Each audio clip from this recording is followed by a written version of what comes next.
We live in a world where everything and everyone is a distraction. It's hard to resist the temptations that society has placed onto us. And most of the time, people never knew their potential because they have never experienced the suffering and the pain, the hardest areas of life. They chose to escape the pain and they never learned to grow as people. They never knew their potential and chose to stay comfortable in their couches or their beds. And, and society has placed a lot of men to chase comfort rather than chasing the truths of life. But in the changing society, there have been a lot of individuals who defy the odds and that society has placed onto them and choose to push their limits and excel greater things in life. And these people know what they are capable of and what their potential is, and they are using the full potential that God has placed onto them. Let's talk about social media. We live in an era where it's all safe. There are no wars, no Great Depression, and it is one of the most safe eras of all time in history. And why are people are depressed, undisciplined, and procrastinating to the important works that they have to put in every single day in order to improve themselves?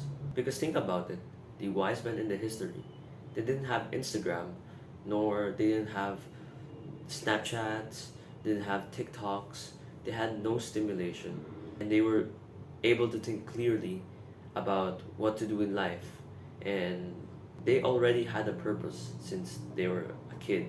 Albert Einstein, Nikola Tesla, Isaac Newton, these wise men really discovered themselves because they didn't distract themselves with pleasures and modern stimulation.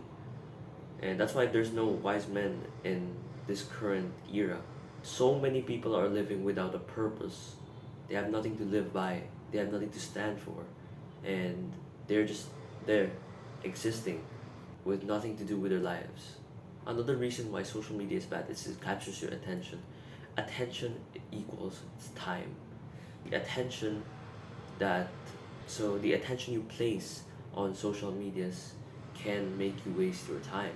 The more attention that you place on these modern apps, the more that you're gonna get more addicted to it, and you're more likely to waste more time.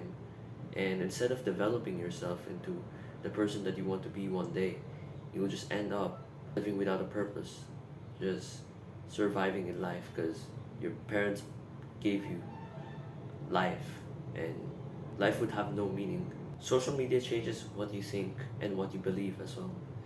And you can see all of these influencers, the alpha males, who talk how they can pull bitches, or they went to this party and they do the gross things in the party, and this really influences like how you think about the world. And the more negative the social media that you use, the more negative that you will see the entire world, and the more negative you would become, because the purpose of social media is to get you addicted to it. And so when you're addicted to it, they'll try to manipulate your emotions, they'll try to manipulate your beliefs, challenging your beliefs, and to make it for you worse. And so the more worse you are in life, the more that you want to cope and with their stimulation, and the more money they earn from you. A lot of people say, oh, social media is benefiting them. And yes, it does really benefit some people if they use it the right way. Second problem stems from hopelessness and self-image. And so when you're really down in the rabbit hole, you can't pick yourself back up instantly. It's gonna take a while. And a lot of people just believe that depression is just gonna be there forever. And this is a limiting belief again. Again, you don't want to shape hopelessness, and you don't want to feel bad about yourself. You don't want to feel sorry for yourself, because when you perceive yourself as a depressed person, and obviously you're going to be depressed your entire life, and that's going to be self-destructing yourself, because whatever you think you are shapes your actions and beliefs. And you think if you're a depressed person, you're going to be making decisions based off a depressed person. The depressed person does social media every single day, no interaction with family, and just basically just waste time. The more depressed that you think you are, and the more that you would become that, because your brain thinks that. And I've talked about in the previous video that brain is like a superpower. Again, this is different from ego. Ego is arrogance. It's faking an image of yourself that you aren't even that kind of person, and you're faking it because you want to seem cool. You want to seem cool from other people, and you think highly of yourself. That's called arrogance and ego. And humility is the person who is able to take mistakes and learn from it, instead of escaping the mistakes that he did in order to avoid embarrassment. Ego is just basically just arrogance. It's faking their own image in order to get validation from others. And this is a bad mentality to have, because you won't see your mistakes, and if you don't see your mistakes and you have no ability to admit your mistakes and to learn from it, you won't be able to grow as a person socially and mentally. The third problem is your limiting beliefs. Your limiting beliefs stop you from achieving greater things. You were never given proper advice on how to grow and excel as a human being. You were taught to stay in your comfort zone when it is too uncomfortable outside. It is too uncomfortable to go for that run, or it's too uncomfortable to do that work, and so they push this belief that I'll just take a break, or just chill, man. They just implement this kind of thing that you shouldn't force yourself. And you limit your beliefs because you are just too afraid to lean onto the uncomfortable side of life. And what happens is, if you choose to stay in your comfort zone, you wouldn't be able to grow and to experience suffering. And when life hits you the hardest, you don't know how to recover, because you never experienced the suffering, and you never picked yourself back up again and start walking and running again, and to move forward in life. You limit how much you can achieve. You limit your potential. You limit the goals that you set for yourself. You limit the dreams. Life is already hard in itself, but if we don't go harder on ourselves, you won't be able to tolerate the sufferings that life has brought into you. We will get carried so much away by life that if we don't train our discipline and willpower to resist and persist in works and in distractions. And so let's get an overview on how you can train your discipline. The first step is to do work even when you don't feel like it. The thing is, most people wait for the right emotion to do the thing and the right motivation to do the work. And the thing is, most people do the work accordance to their emotions. So for example, if they don't want to do the work right now, they'll do it later. And a lot of people emphasize the connection of emotions and work, but those are separate things. You don't need the right emotion to do the thing, because a lot of people emphasize that, oh, you just need the motivation to do this kind of thing, you do your work, and they never emphasize about the discipline that is inside you that you can build. And so discipline is just doing the work even if you don't feel like it. You have to turn off the excuses. You have to turn off the emotions, the limiting beliefs that your brain implants to you that they can't do the work right now, but you actually can. And first, this is going to be hard because you never really trained your discipline. No one ever taught you to do the work. No one ever taught you to wake up at 5 a.m. and just start doing like push-ups or something. This is going to be training your discipline. And so what we want here is to do the essential tasks that you need to do for the day in order to conquer your emotions more, understand your emotions more, and learn how to control them at the right times. Yes, it's true, it's gonna be hard, but it's like progressing in gym. When the gym workout was actually so hard and the muscles are sore, of course it's gonna be sore. Of course you're gonna have can't really do the work right now because you have not enough discipline to do that thing, and it's gonna be okay as long as you still keep progressing on being disciplined in your tasks. As long as you can see progress, even a small bit of progress, that's still good. We want to train your discipline, and so that leads us to step number 2, is to set uncomfortable challenges or goals. Set challenges that challenges your edge, your potential, or your limits. It would really help you to grow your suffering tolerance, and we should learn how to embrace the discomfort of life itself. Don't be that person to tell yourself, "Oh, I can't do this work. It's too hard." You know yourself. You know your potential.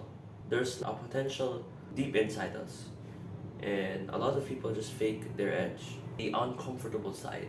Deep inside, you know what you are capable of, but you're not using that, and you're just making excuses that you can't do the work and you can't do the suffering, but you can if you believe that you can.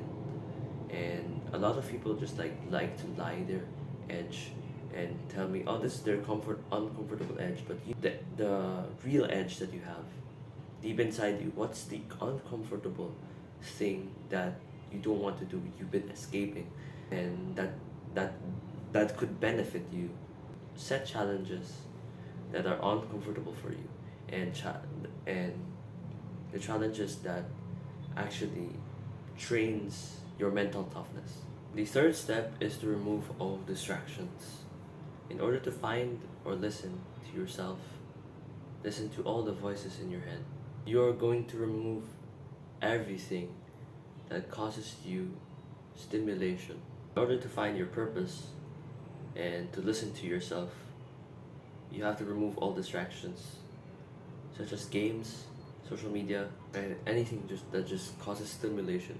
Ask yourself, what are the apps that hinder my progress, and what are the apps that actually distract me from my goals? These are the things that would suppress and prevent you from achieving greater things. That leads us to step number 4, setting a routine. Routines are the guide to our life. It helps us redirect and shape what are the actions that we take in our everyday lives. We just basically set a routine and stick to it as hard as possible. And this is also the way to train discipline, because sometimes you're not feeling like doing the work. For example, going to the gym, or just sleeping early, or eating right. You'll miss some habits because don't expect to be perfect. Don't expect, "Oh, I'm going to be perfect at this routine every single day. I'll be disciplined to do the work." But actually, that's just arrogance, because even David Goggins has some problems with discipline before. But the more progressively overloading the habits, or just doing the habits, even accepting, the more that you accept that you aren't going to be perfect for once, the more that you would make substantial progress, because you won't feel guilt or hate for yourself, because we should all love ourselves. And you might think to yourself, if you miss this habit, you're worthless and you won't be able to achieve 100% full discipline, guy, just like David Goggins. Routines are a way for us to also to use the discipline that we have right now, but it can run out anytime. And what you want to do is just progressively overload the habits. And for example, just starting meditation today, and then tomorrow you add habits again. Meditation, gratitude journal, and the next day, next day, you exercise, and so on and so forth. Just like I said, routines are a guide for our everyday lives. And so when we set a routine, we won't be able to overthink what's the next task, or we won't be able to forget the habits, and it will prevent us from breaking out from the habits that would make our lives better, and we won't be able to stress about forgetting what's the next task again. It's gonna be confusing and it's gonna cloud in your thoughts, and you're just gonna do self-improvement even wrong, because you're now damaging your mental health, and the more stress you put through yourself. Lastly is step 5, finding your purpose. Ikigai shows us the processes of finding your purpose, and these are the 4 things that you need to question yourselves right now. First, what you love doing. Second, what you're good at. Third, what the world needs. And fourth, what can you be paid for?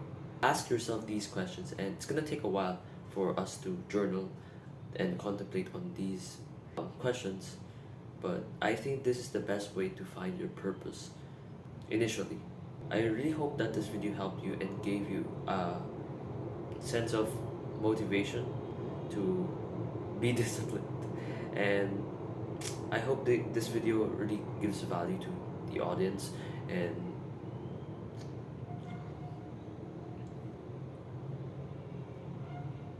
I really hope this video would help you in your self-improvement journey and being in the road to staying disciplined and achieving happiness. See you guys in the next video. One shot, one kill like a